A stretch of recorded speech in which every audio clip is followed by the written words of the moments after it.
Welcome back, everybody, to another episode of Move, Breathe, Live. As always, it is my pleasure to be with you and to bring you another wonderful guest. And we have just been chatting about how long I feel I have known today's guest. But finally, I'm actually getting to talk to her, even though we've conversed a little bit online over the years, and her work has hugely influenced me and helped many of my clients. So, Lauren, thank you so much for joining me. Thank you for having me. I was waiting for you to ask me how to say my last name because that's how most podcasters start by saying, wait, how do you say your last name? I'm going to say O'Hearn. O'Hayan. Yeah. O'Hayan. Damn it. Yeah. Yeah. Okay. How was it in your brain? O'Hearn. I think I dropped the no. A, maybe. Yeah. I think you added an R as well. No, I think that's just my bad English accent. I think it's my Suffolk accent. Just everything gets drawn out a little bit with the Suffolk accent. So, well, when I traveled to the UK or I lived in Boston, everyone would just change my name to O''H. Like, I'm Moroccan, not Irish, actually. Well, I mean, we'll go with Lauren for now because that's right. It's perfect. Yeah, and so can you maybe give us a bit of a heads up about who you are and perhaps why I have been using your work as a starting place, if you can, and then I can maybe fill in some gaps as to why I like you so much. Amazing. So once upon a time I was born. No, I am. So I'm from New York City originally, and I went to NYU and I studied to be a journalist. And I really thought I would be the next Christiane Amanpour or Barbara Walters. Both women were like my lifelong heroes. And then, and I was well on my way to working towards journalism, and I had a great job at a big network. And I fell in love with yoga, and I started like really loving yoga and practicing yoga and teaching yoga. And when I moved to Israel. Was like traveling, and then I landed up in Israel, and I couldn't get a job legally as a journalist. So I just started teaching yoga, and I was like, oh my gosh, I love this. Is great. Like, I get to talk to people and find out about people. That's journalistic. Stories, that's journalistic. Like, I just loved the kind of intersection. I've always experienced the world through, I choreographed scenes. I don't know how else to describe it, but I was a dancer and a gymnast my whole life. And so movement has always been a really big part of what I do. And when you daydream and you have this vision, like for me, all my daydreams come in choreographed. Okay. It's hard to describe. Everything is a movement flow to me. I love it. So yoga was perfect because I could kind of craft classes that felt like they told stories. Okay, yeah. Nice. And I could also see how other people experienced those stories and then interpreted them and then created their own stories. And I loved that. I just loved that there was like this sharing story, but then everybody had their own unique experience, but everybody was doing the same thing. So I really fell in love with teaching. And then I got an injury. I was living in Israel and I herniated 3 discs in my lumbar spine. I was like excessively flexible and just didn't have a lot of like strength and support. And I'm not saying I blame my injury on yoga or my flexibility, but there's some sort of correlation there. And it actually took me a year to rehab. And during that year, I discovered Pilates. And during that year, I discovered Feldenkrais and Alexander technique. And I started studying a lot of somatic techniques. And I also started doing a lot of pain science studying. Because I was slated for surgery and I really didn't want surgery. I was like, no way am I having surgery. So let me see what else I can do. My father has had lifelong back issues, and I kind of saw what that did to him. Wasn't a fan. And I was only like in my early 20s. So I was like, I just don't need to have back surgery. No. And it took me a year and I totally rehabbed and I was totally pain-free and blah, blah, blah. And it just really informed how I started teaching. And I just started kind of doing less traditional yoga and more of like, let's call it a functional yoga. I became more interested in how the body stories show up in patterns.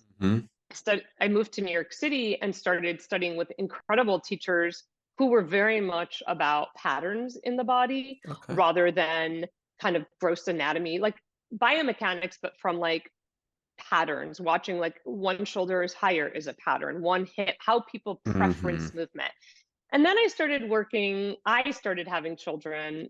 I had 3 children in the course of 3 years, and I started just working much more with around people who had had babies, yeah, or were pregnant.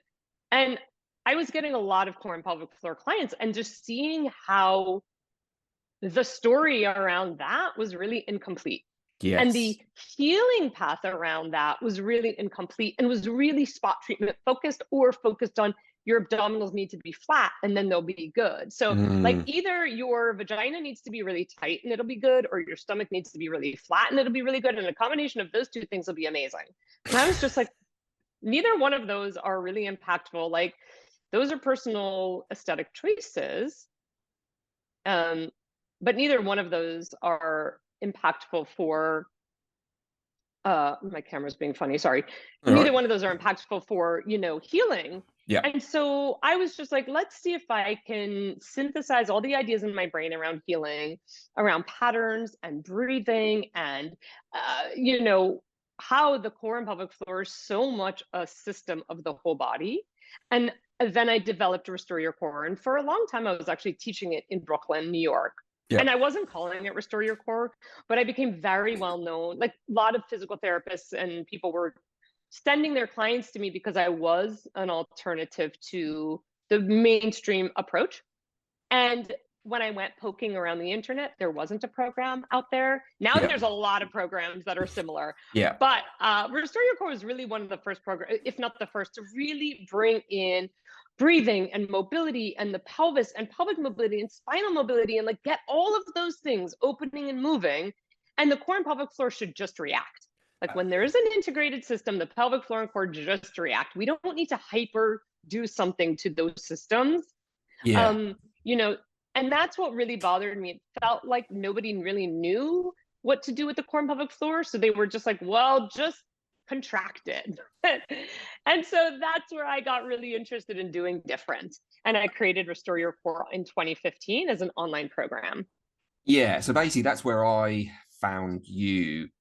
Probably, as I say, end of 2016, beginning of 17, I guess, through our mutual friend Claire Russell, who Yeah. I happened to meet through one of my teachers, Joanne Averson, who's Oh, yoga yeah. fashion.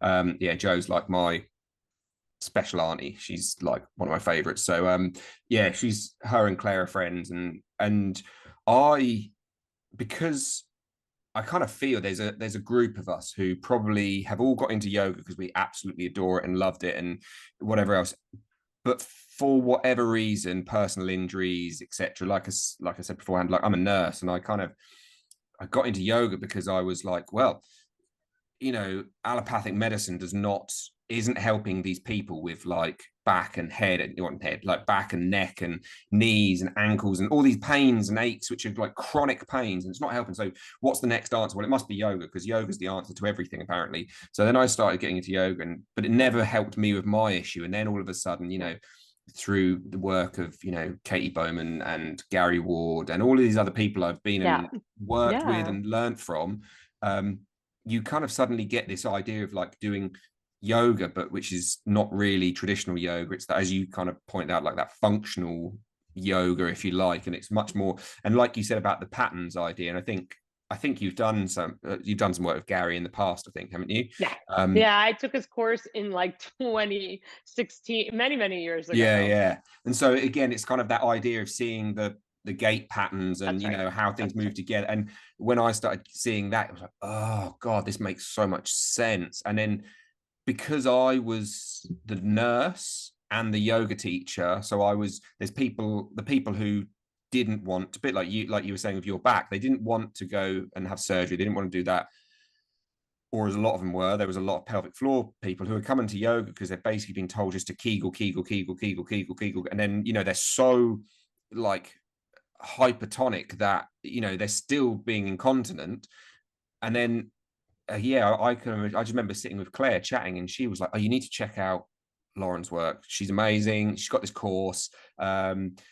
She's done some work and training with all the same people that you have and you like, and etc. You'll absolutely love it. And so I remember picking up that course, and it was just like this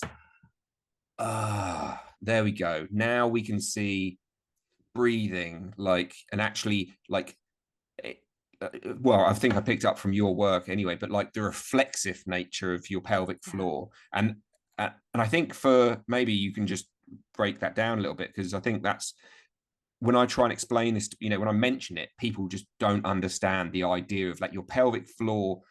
You shouldn't be telling it what to do, really. It should just be happening. Yeah, I like to use the analogy of like if you go to open a door or kick a soccer ball, you don't ask your brain, you don't consult your brain on what things you should do that. You just reflexively utilize your arm to do that.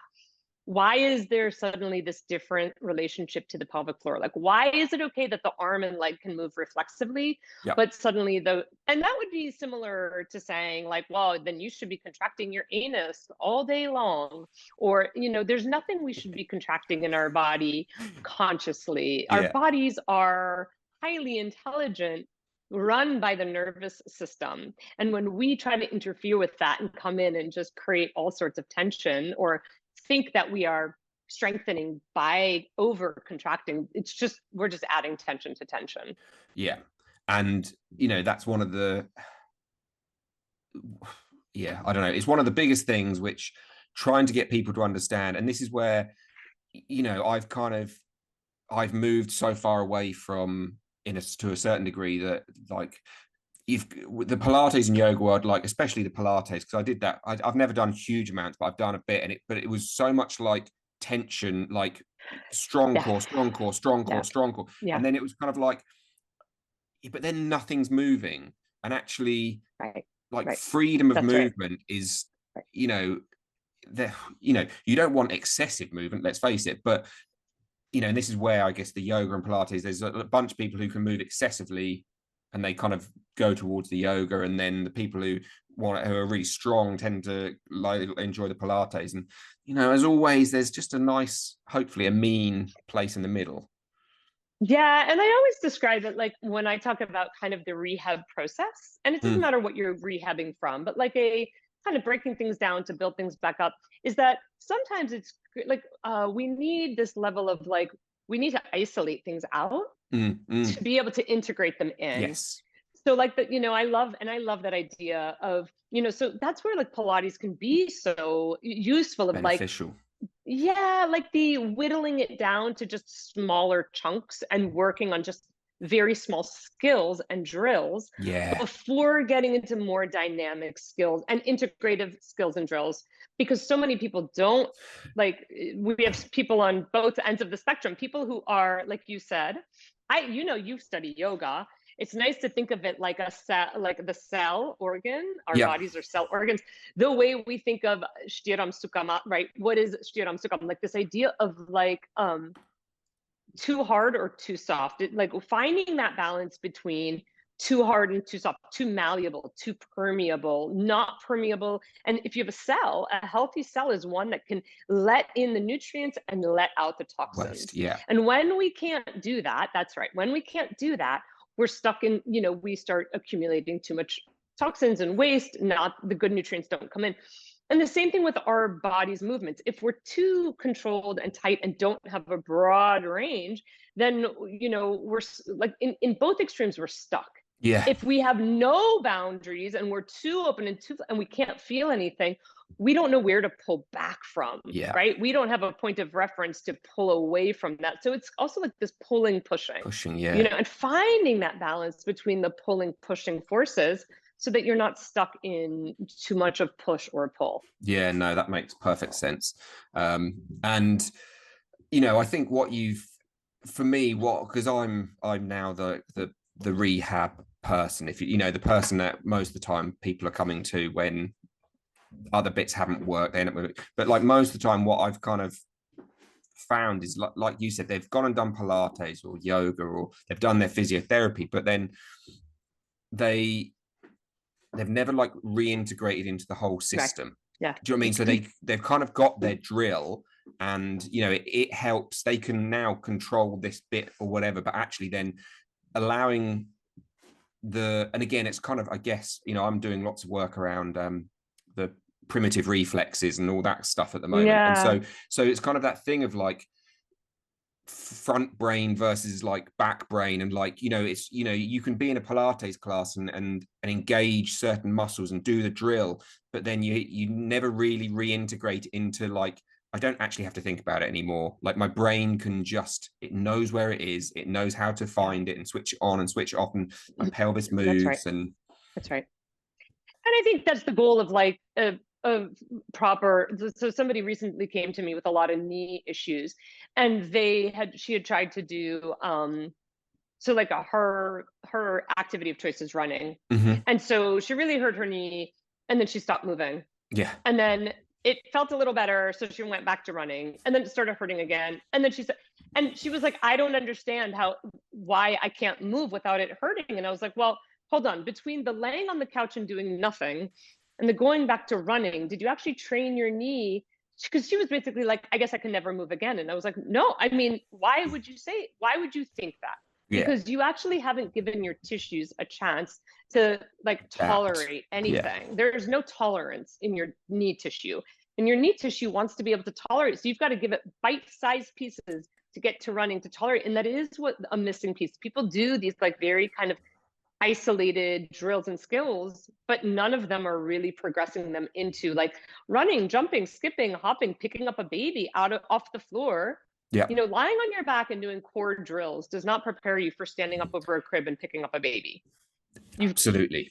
got to like, there's Picture. got to be a progressive Yeah, transition from there to there. yeah, And I think that's also part of like how our society wants us to see our body. We're either on or off, we're either yeah, good or bad, we're either strong or weak. yeah, And like, so if you're feeling better, you're doing what you love. And it's yes, like, well, yes and no. yes. If you're doing better, you're getting back to what you love progressively. Yes. I mean, so I mean, I don't know if Gary ever said it. Like, he's the first person who's really said it to me. But like when I did my course with him, and it was like he doesn't like the word dysfunction. Like he's Yeah, I against the don't love word it either. dysfunction I because know. you know, he said, as you know, he points out the whole time your body is doing its very best with what That's your right. life of Riley has given it. So, you know, It's to call, conditioned. yeah, Yeah, exactly. To call it dysfunction is not, because it's actually functioning at 100% with totally. currently how your feet work, how you slept Totally. last night. And Yep. and again, it's that, and it really, but especially in the breathing world, because I obviously spend lots of time in the breathing world as well. And dysfunctional breathing is like, it's a real pet peeve of mine, because even though some of my teachers like Patrick McEwen and stuff they'll talk dysfunctional breathing, and you're like,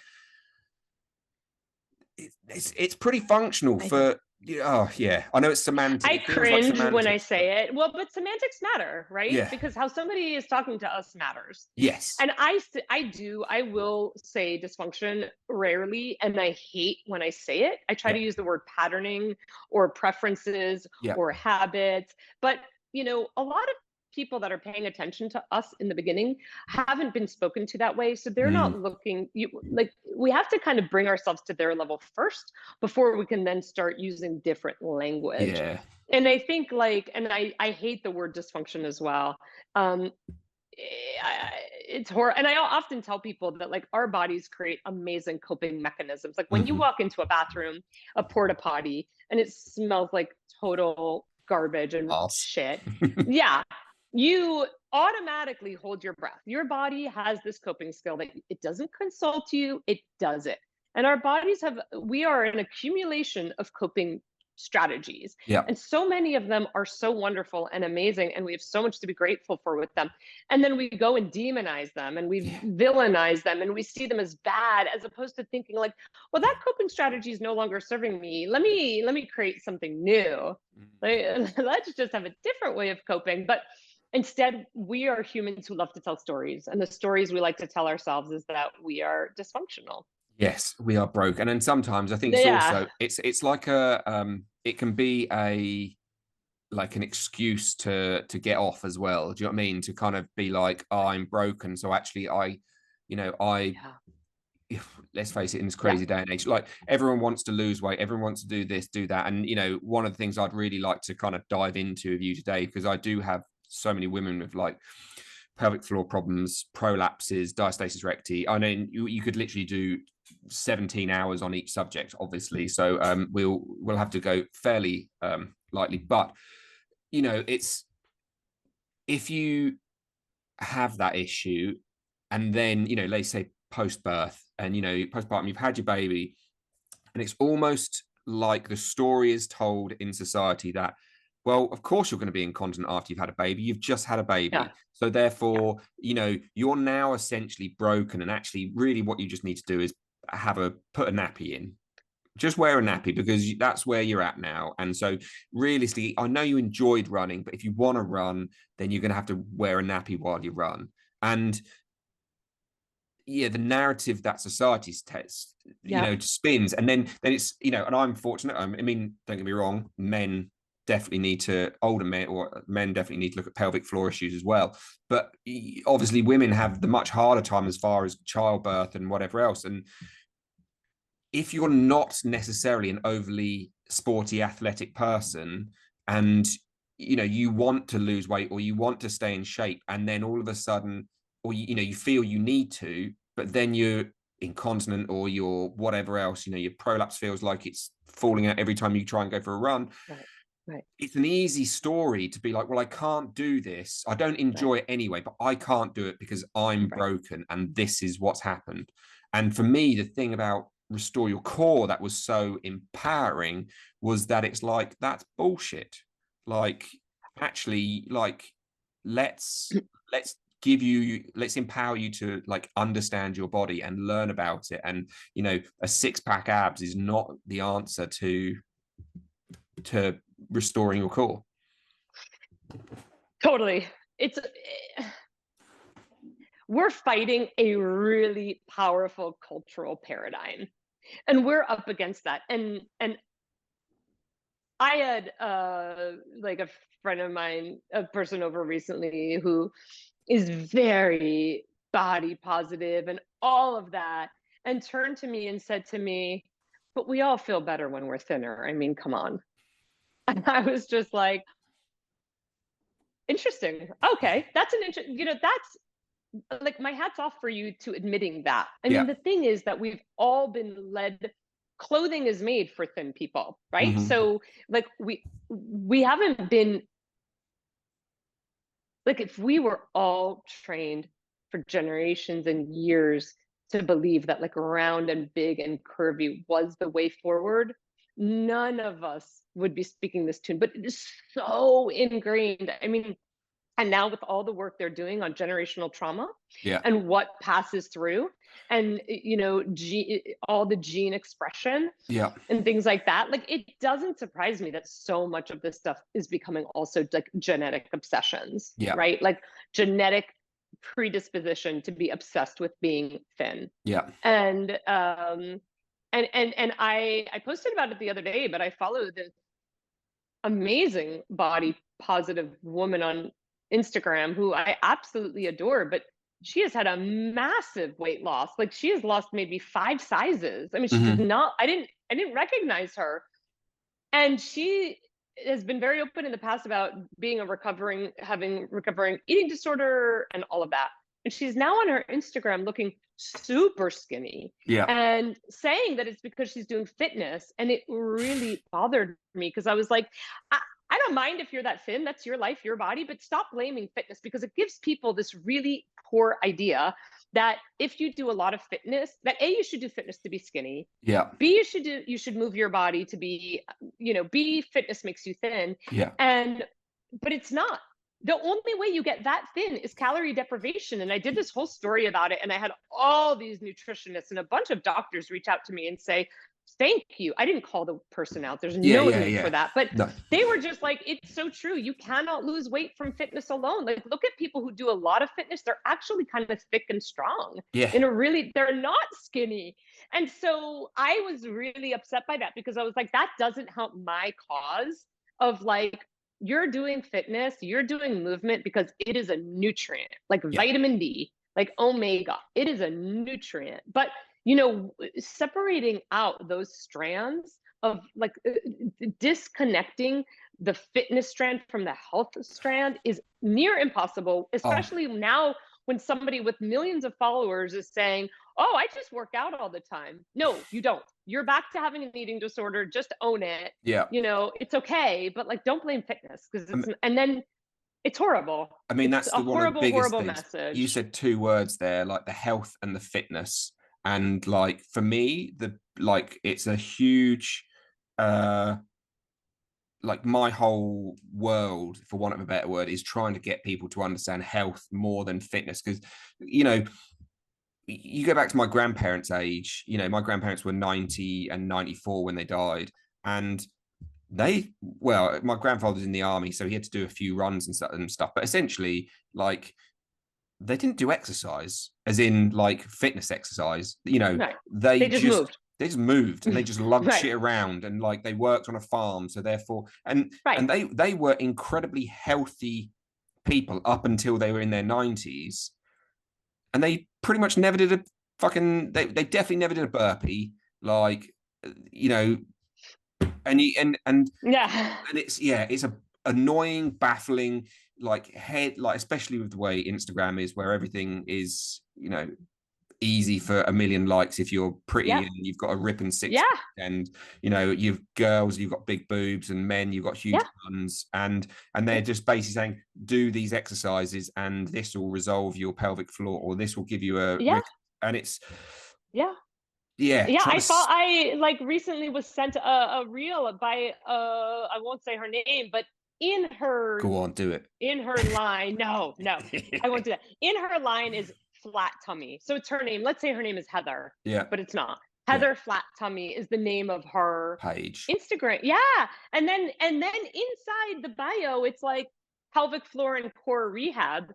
How can you talk about having a flat belly? It's okay if you want to talk about flat bellies, but please let's stop confusing that how you look on the outside is how your body is functioning and working. It's not. So go And into that a little bit now then, if you can, because yeah, I think that's something which a lot of people maybe can't really get their head around, because we are conditioned, as you say, to think that a rock and six pack must mean that your core is like super strong. I mean, does it help that like an overwhelming majority of my clients are huge time, I hate to say it, CrossFitters? I'm not like coming down on CrossFit, but like I work with athletes all the time with major core and pelvic floor issues all the time. Mm-hmm. I work with, and they are the ones, I will say that they are the ones who have the hardest time with this, with the diagnosis. And because they are like, I don't get it. I have like, I am the healthiest person you can imagine. And I'm just like, being skilled at a task in a sport is awesome, but doesn't necessarily equate to having a body that can then handle load in a dynamic way. So like when we're super conditioned and super muscular and super tight and all those muscles, what I like to, it doesn't necessarily mean that those muscles are doing what they need to do to protect us. And one of the examples that I give my clients all the time, especially with a diastasis. So when there's a diastasis recti with an athlete, they don't understand how their abdominal wall separated. And I like to talk about it like this. I like to say that our bodies are so intelligent and they give us what we need. So if your abdominal, when you get pregnant, your abdominal wall will expand. But if the tissues are only used to being held tight and rigid and contracted, because that's the training you've given them, they've trained to task, that's what they're used to, Yeah. they cannot tolerate that expansion. They don't have the tolerance, the tissue tolerance. So your body is amazing. You didn't rip, you didn't tear. Your body created separation. Space, yeah. And your body is helping you because you are growing a baby and it needs to expand. Yeah. So in trying to help you, it is separating the best way it can, which unfortunately is leading to this tearing and all of that. But that's not because, you know, your body is so smart. It found space where it needed space. Yeah. It didn't have the space in the tissues. So it created space by like opening up a little here, opening up a little there.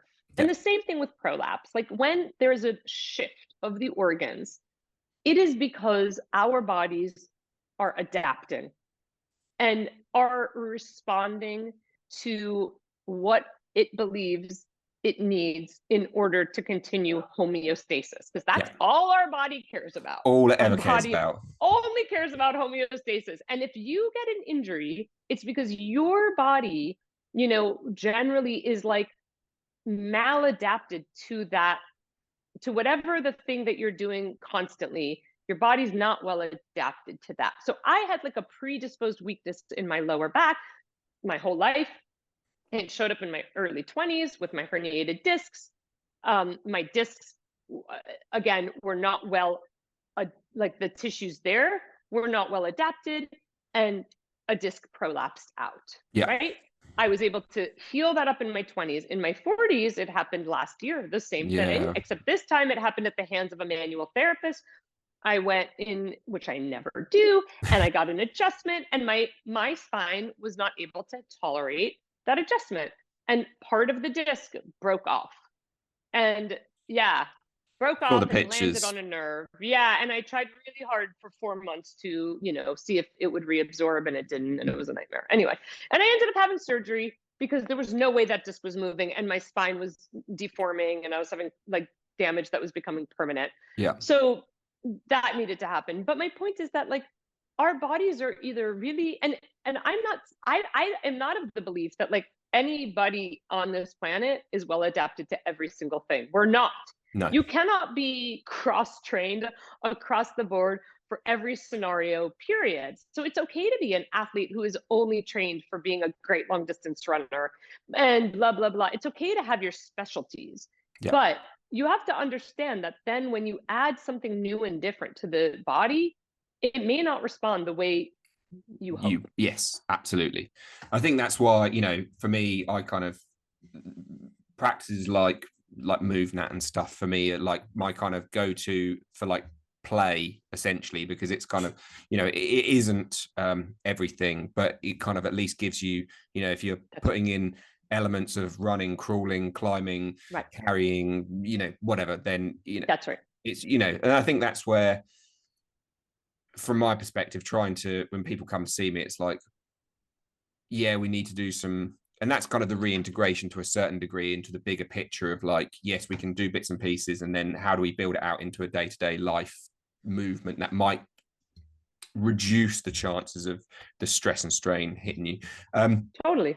So let's if we can dial in a little bit on prolapses then, like, because obviously you mentioned there about how, you know, there's the shift of the organ stuff, but when most people come to see me, like, for one, like there's a huge embarrassment factor around it, and I think there's a real, an honest, even with people who it's happened to, a real lack of understanding about what it is, like what's, you know, it's almost like even though they've got a diagnosis, like it's almost like they don't want to talk about it. Like, my vagina is there for like sex, and obviously not just sex, but, you know, it's kind of like, that's private parts. Let's not discuss this. And even if it's with a doctor, I don't want to discuss it. Like, I'll just pretend it doesn't happen, and then, you know, it ruins your sex life potentially and whatever else. And then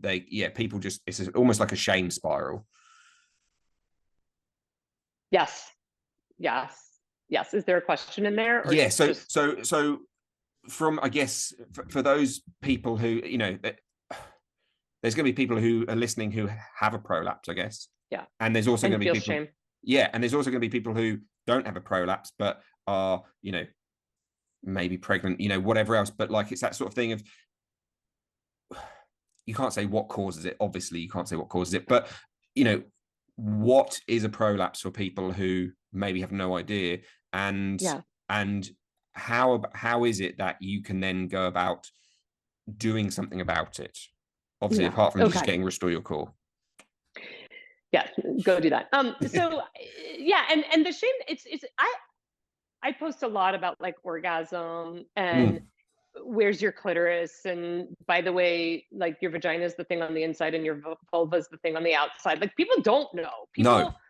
And when I do those posts, I get 1,000 DMs from people telling me things, incredible stories about everything. My mom never taught me anything. My doctor never taught me anything. The first time I learned about anything was the first time I had sex with someone. I never learned to orgasm. Nobody gave me permission to orgasm. When I try to talk to my doctor about it, my doctor shames me. I mean, I am I have 3 daughters. I am they know more about the clitoris than most gynecologists, right? Like, I am just extremely body positive and sex positive, and because it's not even positive, it's like high educated. Like, you can be so educated about it, like about how to make a coffee in a French press, but you don't know anything about your clitoris, right? And this is normal. And so I have demystified like anything with my family about, there is no right, demystified all of it and taken away the shame. But most people don't have that. No. And so most people don't, and I think that leads them to also struggle to ask in a bazillion different environments for what they need to feel safe knowing what they need. And it's so disempowering. I was listening to this amazing podcast about women and history, and the effect of what happened to women in the West, for example, who for centuries were denied education. What does that do when you have generations of people who are not able to go educate? I can guarantee you that becomes like expressed through the genes. Absolutely. Like, you we talk about dumbing genetics. down. Right. Yeah. So now we have generations of people who don't feel safe even talking about their body parts. That is going to words create worlds. Yeah. As Heschel said. And so people don't seek out education. Like, the more informed people are, the more they can step into their power and feel confident and not give a fuck about what people think of them when they ask the questions. But most people don't have that. And so it's really important for us to do that work too. And so what is a prolapse? A prolapse is, we have organs inside our pelvis. Those organs are strung together by tendons, tissues, ligaments, muscles. Like, there's all sorts of struts, so to speak. Think of a spider's web. The web of the spider, there's kind of like, it's webbing out every which way, connecting.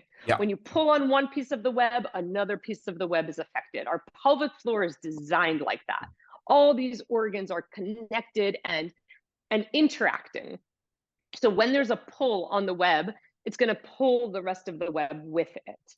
And so when the organs have shifted out of place, whether it's the uterus or the bladder, or the uterus and bladder, whether it's shifted towards the rectum, more forwards towards the vagina, whether it's the your urethra, whatever the shift is, there's usually not just, people think of it very binary. Oh, my uterus fell down. No, your uterus didn't fall down. It feels like it fell down. It feels like it's fallen, but actually it is strongly connected to all these other connections still. But there's a pull, and something is pulling it down. Where is that pull coming from? It's, whatever that is, right? There's a few things it could be. But that's what a prolapse is. And I think people talk about it and contextualize it as like, your uterus has fallen down because you had a baby and you're no longer strong enough. You're a woman. This is what happens when you're a woman. What do you want? Everything weakens. That is not, I have so many people who have never had a baby who have a prolapse. I have male clients who have a prolapse. There is a shift, it's a pull. So you get to be your own body detective and be like, I wonder what is shifting and pulling. What's going on? And you get to dive in. That's the work I love to do. Let's dive in and see, where are your pulls coming from? Is it a tissue? Is it scar? Is it soft tissue, or is it intra-abdominal, like not tissue at all, but pressure? Is it a combination of tissue and pressure? What is it? I mean, I think that pressure is a big one, I think. I mean, as you said, you can have, and this is one of the things with any condition, isn't it? Back pain, knee pain, head, whatever. Like, there is no, despite what YouTube and Instagram will tell you, there isn't 3 exercises to fix all, No. your history will dictate, but a pelvis shifted forward, back, rib cage flare, whatever. But that pressure is a really interesting one, because actually, like you brought up with the CrossFitters, let's say, quite often when you are maybe throwing lots of weight around, and again, this might be for mums as well, picking, carrying babies, and not realizing that actually they bear down every time they pick something up, and That's right. and whilst you're not necessarily loading heavily, but for you, it might just be the way you deal with it is to, You can bear down when you talk. yeah. A lot of people, when they raise their voice or they speak to the end of the sentence, they actually bear down. I have a whole test on that people are like, oh my God, I can't believe I do bear down when I talk. And and that's such a, like you say, it can be tension from whatever, shifted pelvis, scar tissue, everything, but actually something as simple as just, oh shit, I bear down when I talk. Mm-hmm. And actually, how can I then become aware of these things, and how can I then perhaps allow effort to be less effortful, or Yeah, and how do I repattern that? Whenever clients of mine find like a blind spot, I'm like, yay, this is exciting. This that's is the an best bit. opportunity. That is the best part. First of all, our brains love learning. Yeah. Our brains love learning curves. Like if I try constantly to teach my brain and body new things all the time. Me too. Because that is neuroplasticity is vitamin perfection. Yes.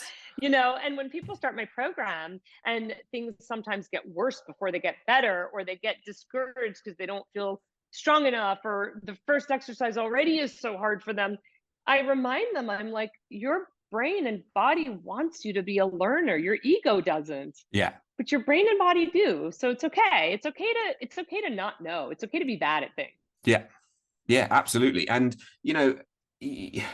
most of the time you're also trying to unpattern like something which has potentially been there for a very long time. And your brain, it gets super excited when it starts to figure something out, but it might not figure it out first time. And I think, for also like with the alignment stuff, like I am a big rib thruster, and I probably always will be, but it's not about, it's about like, do you know what you do when you do what you do? Like that is what, if I have one mission in life, it's like, but do you know what you do when you do what you do? It's not so much what do you do and how do you do it and how can you be more perfect with that you do, but like, are you aware? Like I have so many clients who are like, I didn't even know I blah, blah, blah. That's what I want for you. I want for you to know what you do when you do what you do, because then you do start doing different. So like I used to be 100% of a rib thruster, and now I'm like 20%. Yes. And sometimes I do it by choice because it makes me feel safe to be a rib thruster. Like when I walk into a room and I thrust my ribs, something about that position is safe for me. Yeah. So I do it and I'm okay with it. I sometimes wear shoes that are not perfectly wide and barefoot and flexible and blah, blah, blah. I have photographs from 15 years ago of my kids wearing Vibram 5 fingers. I was like screaming about barefoot shoes before anyone knew what they were, and when they were ugly. But I just think being so flexible in my choices and compassionate about, I just think also part of this healing world has so little compassion and doesn't train people to find what they find. Yeah. And then be compassionate and be like, cool, that's amazing. I'm a rib thruster. Cool. Let me be curious about resolving that. It's all about like, well, that's bad and that's wrong, and you should stop doing that. And more shame, more guilt. Just shame, generational shame on generational shame. Shame. And it, for me, like you said about the shoes, it's one of the biggest things that when people come to see me, because obviously especially around here, I'm known because I'm the anatomy in motion guy, essentially. So I'm the foot freak who everyone goes to when they've got foot pain and stuff. And they all kind of say, well, I love wearing my heels, but I shouldn't wear heels again. It's like bullshit. Like if you want to wear heels for a night out, like, why the fuck shouldn't you? Like, it's also probably good for your body to adapt to new things. Like, only being adapted to barefoot can't possibly be good for you either. Like, just give as many like inputs to your body. That's right. If you are going to just go and wear a pair of high heels, like 6-inch stilettos all day, every day, Yes.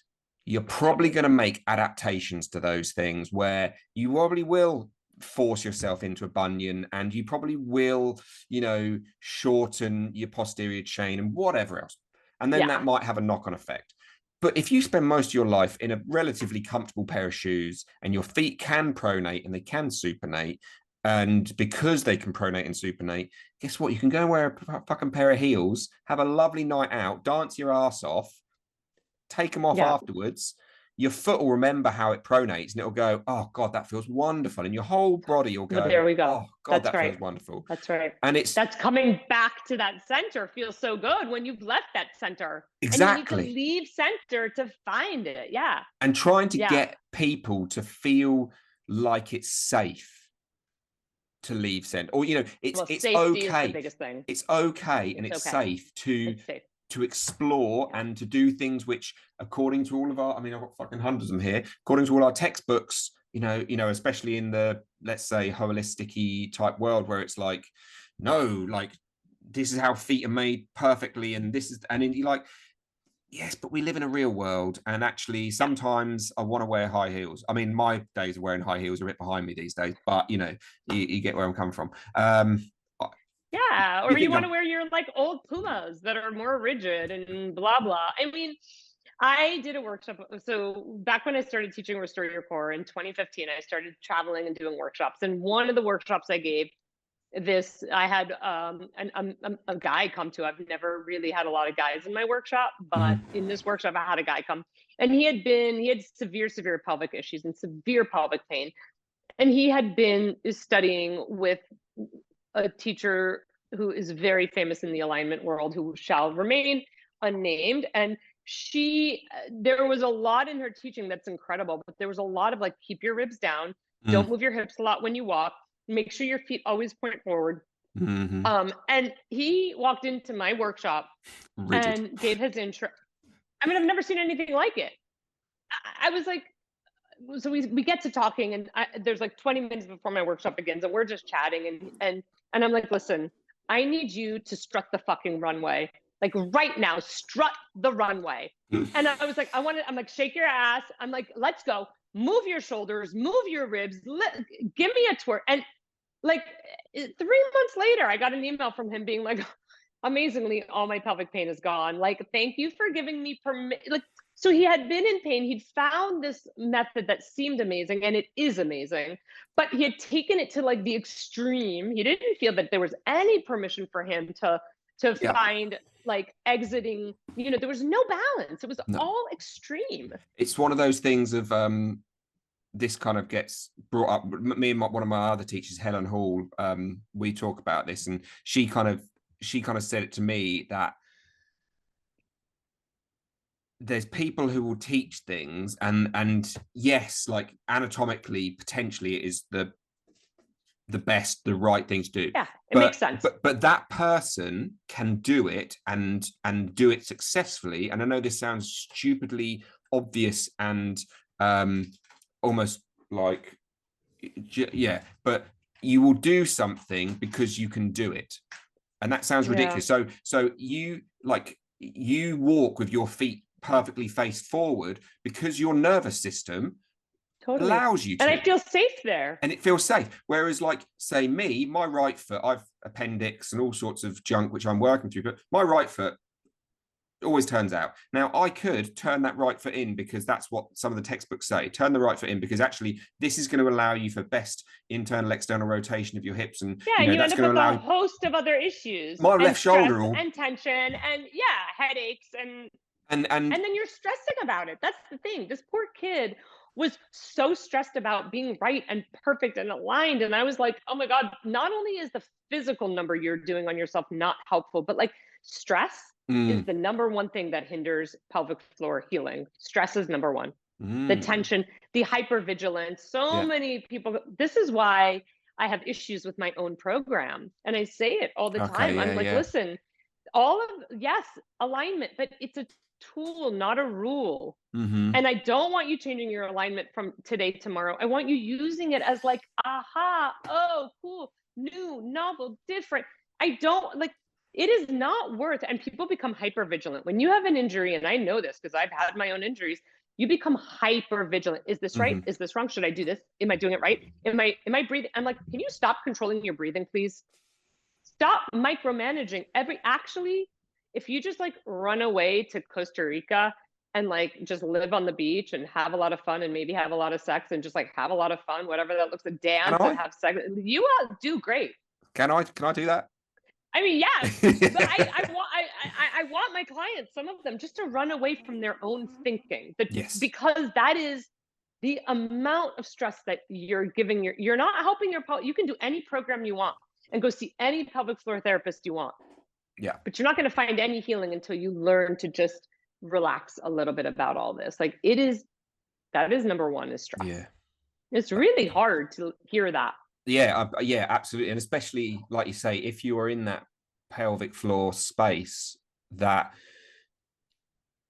actually the thing that might be best for you to do, it would be just to step back and, like, I'm going to say breathe, but obviously that some people are then over breathe. But but yeah, that is fascinating. Actually, that's well, really, and I had really a client, I had a person who came and did my program, and it didn't help her.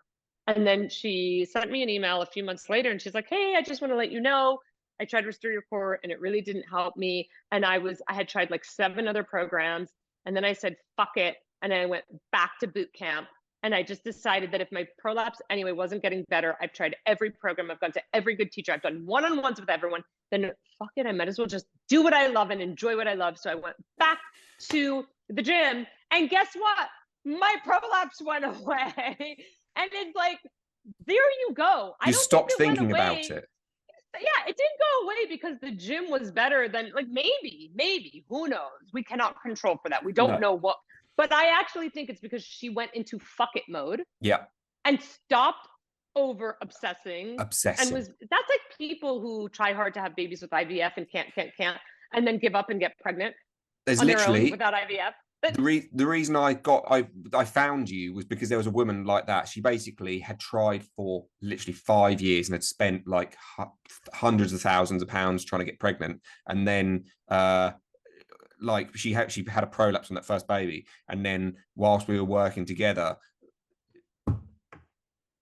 fell pregnant immediately. I mean, I know people who adopted, like, started to adopt and then got pregnant. Like, started to adopt because the IVF wasn't working. And now I don't want to like say, I don't know. I'm not a doctor. I don't know why they got pregnant. And I don't like to blame people and be like, you see, you were so stressed out. Had you only listened to me? That's not helpful. But we cannot underestimate the toll that stress takes. And just telling someone to relax is the most annoying thing I've ever heard. The worst. So, learning to de-stress, when you asked me at the beginning, like, what's maybe one thing I want people to walk away with, is like, one of the best techniques that I have ever used to de-stress. And then I was so excited when Andrew Huberman did a whole freaking podcast about how it's been scientifically studied. It's a method I've been using for years, is box breathing. Yeah. And that, combined with my favorite tool called Shut the Fuck Up, is amazing. Like, when you want to know, like, what is my tip for people wanting to heal? Yeah. Shut the fuck up is stop telling stories. Like, if you wake up and your back hurts, and then you're like, oh shit, I shouldn't have gone to the gym yesterday. Oh, that was bad. I'm so stupid. I knew the gym was. No, shut up. Feel the pain, experience what it is, move on. Like, acknowledge it, hide pain, you're there. But what we tend to do is write the story, tell the story, star in the story, and like perpetuate the story. Yeah.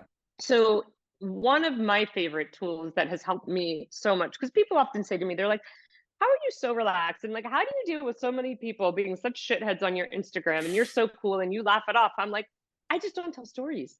I do not allow my brain to go to a certain level of analysis paralysis. They don't like me. They do like, stop telling stories. And often, let's say you do something and it makes you feel worse. By the way, that's the sign that your nervous system is healthy and active, and it's saying to you, hey, was that okay? Was that safe? Like, stop judging every every sensation you feel in your body is not a bad sensation. Like, just because it feels concerning to you doesn't mean you've done damage. So Yeah.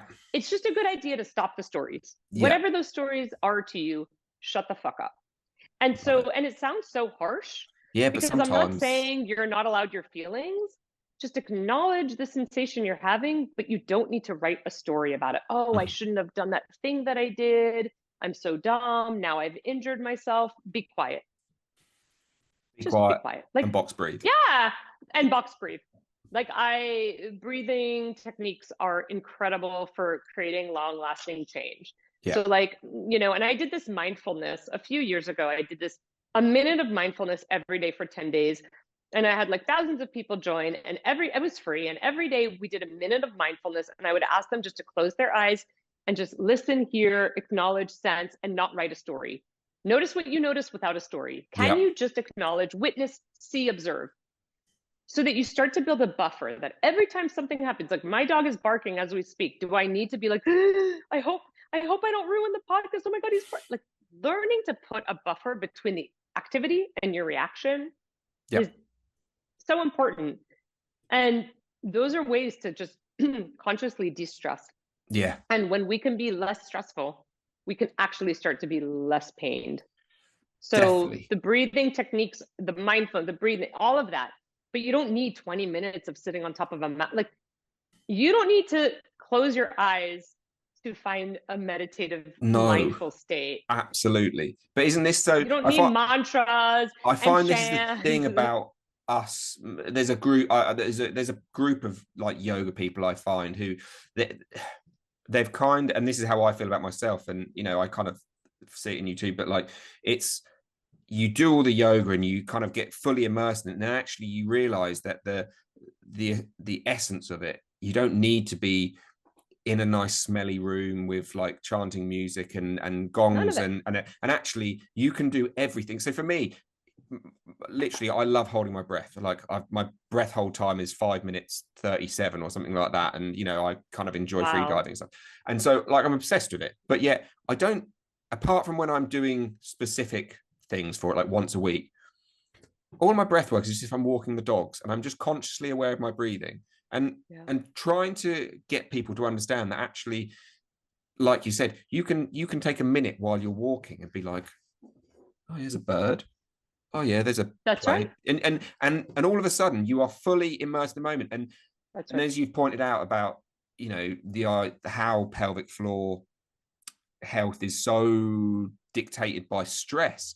Like, if all of a sudden you are really in the moment, that tension that a lot of people hold, and I mean, you probably know better than I do, but the statistics from what one of them I saw of like of hyper whatever the contractility, how everything being too tight, it was crazy the amount of, Hypertonic. yeah, so that's the word. It was crazy the amount of people who actually too much tension is causing as much of a problem as not enough, but no one has a clue about that. And actually being fairly mindful for a few moments and feeling your shoulders drop and your jaw drop, and everything's connected. If your shoulders have dropped, that probably means that your abs have relaxed, and it probably means that Yeah. your pelvis is relaxed, and all of a sudden that probably is going to mean that for a minute and a half, while you're not paying attention to how you're engaging your pelvic floor, your pelvis can begin to suddenly tilt forward, tilt back, rise Yeah. and drop on the left, rotate left and right a bit more. And that's all somatic. Exactly. And when we can feed people somatic experiences without necessarily saying that that's what we're doing, their nervous system Loves. the nervous system loves somatic experiences. Yeah. So again, even just guiding someone, like you said, like, hey, can you twist your hand like this? Oh, can you see how that twisting twists your shoulder? And then they're playing for a minute with twisting. Yeah. That's a minute that they're thinking about nothing else, that their breathing has softened, that they're just kind of pointed, one focused, and then they're like, that was cool. And then without realizing why they feel so good and why suddenly their endorphins are flowing and why their body is being flooded with like happy hormones, right? And oxytocin is suddenly like hanging heavy in Awesome. the body. And yeah, and they're just like, ah, Yeah. and they're just happier.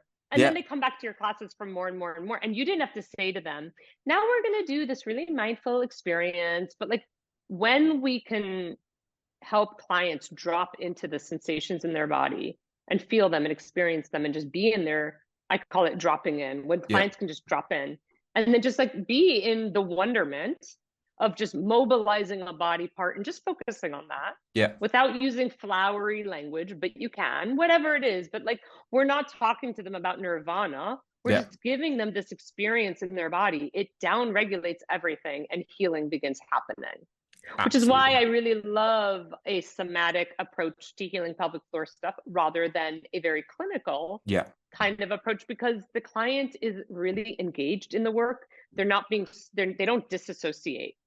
When a client goes to a pelvic floor clinical session where, and I love OTs and PTs and send my clients to them all the time. Yeah. But you're lying on a table and someone's like, okay, right now I'm going to get my fingers up in there and feel around. That can Fudge be around. very stressful. Yeah. Yeah, and you suddenly just leave the room and you disassociate. Yeah. Whereas when you can create a environment where the client is the opposite of disassociated, they are just like so immersed. It Yeah. is so immersive and so experiential and so about them. And they're like, yeah, they're just riding the wave of what they're doing with their bodies.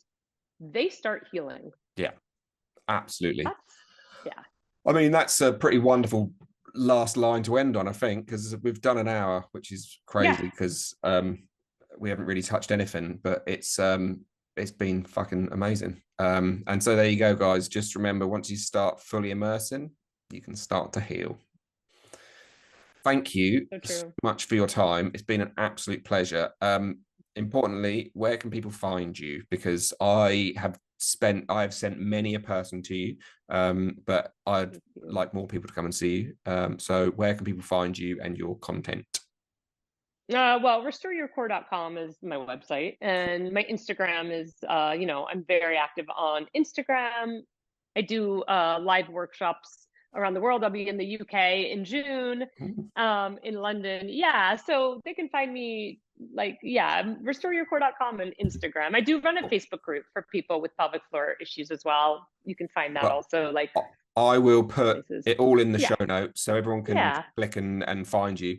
And yeah, again, thank you so much. It's been an absolute pleasure to waffle on with you Thank for an you. hour. And everyone go and check out Lauren's work, because it really is, like, I have personally done the entire Restore Your Core course myself because I wanted to just learn. And men or women, whoever's listening, guess what? Actually, this is another thing, funny thing. Men don't realize they've probably got a pelvic floor. Like, they literally don't actually realize that pelvic floor is a thing for them. And And it yeah, looks like a female pelvic floor, by the way. People don't know, are always shocked that like basically penis and the clitoris are not that different. you want to be careful saying things like that. um, um, I mean, well, yeah, I'm not going to say anything about, my manhood, but there we go. But thank you. And everyone go check it out, men and women, because it is worth your time. And if you know anyone, then direct them towards it too. Amazing. Thank you so much. And hopefully we'll catch up soon. Thank you.